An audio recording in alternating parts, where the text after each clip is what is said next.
Rajkot TRP game ઝોનના અગ્નિકાંડ વિશે high court ઉગ્ર થઈ અને કહ્યું, અમને તંત્ર કે સરકાર પર જરાય વિશ્વાસ નથી, જરાય ભરોસો નથી અને એસઆઈટીને 10 દિવસની અંદર કોર્ટમાં રિપોર્ટ જમા કરવાનો આદેશ આપ્યો છે।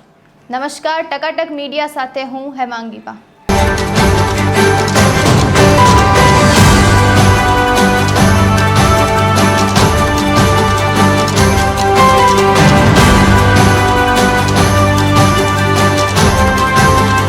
રાજકોટ ટીઆરપી ગેમ ઝોનના અગ્નિકાંડ વિશે ગુજરાત હાઈકોર્ટ ઉગ્ર થઈ અને કહ્યું કે સરકાર અને તંત્ર પર અમને જરાય વિશ્વાસ નથી અને હાઈકોર્ટે રાજકોટ મહાનગરપાલિકા પાસે પણ સ્પષ્ટીકરણ માંગ્યું છે કે છેલ્લા 2.5 વર્ષથી તમે ક્યાં હતા, છેલ્લા 2.5 વર્ષથી આ ગેમ ઝોન ચાલી રહ્યું હતું, તમે આંધળા થઈ ગયા હતા।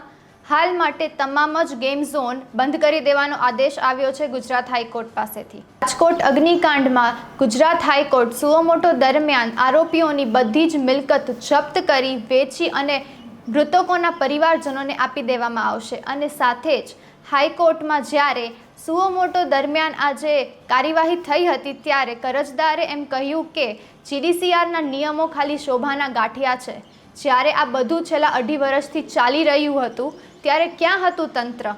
24થી વધારે લોકોની મૃત્યુ થઈ છે, એ કોઈ હત્યાથી ઓછું નથી। અરજદારે હાઈકોર્ટમાં અરજી કરતાં કહ્યું કે સુરતમાં આગ, અમદાવાદમાં આગ, ભરૂચમાં આગ, રાજકોટમાં આગ અને સાથે જ કેટલી બધી જગ્યાએ આગ લાગી રહી છે અને લોકોની મૃત્યુ થઈ રહી છે। સરકાર અને તંત્ર રકમ તો લે છે, બટ એ રકમ જાય છે ક્યાં?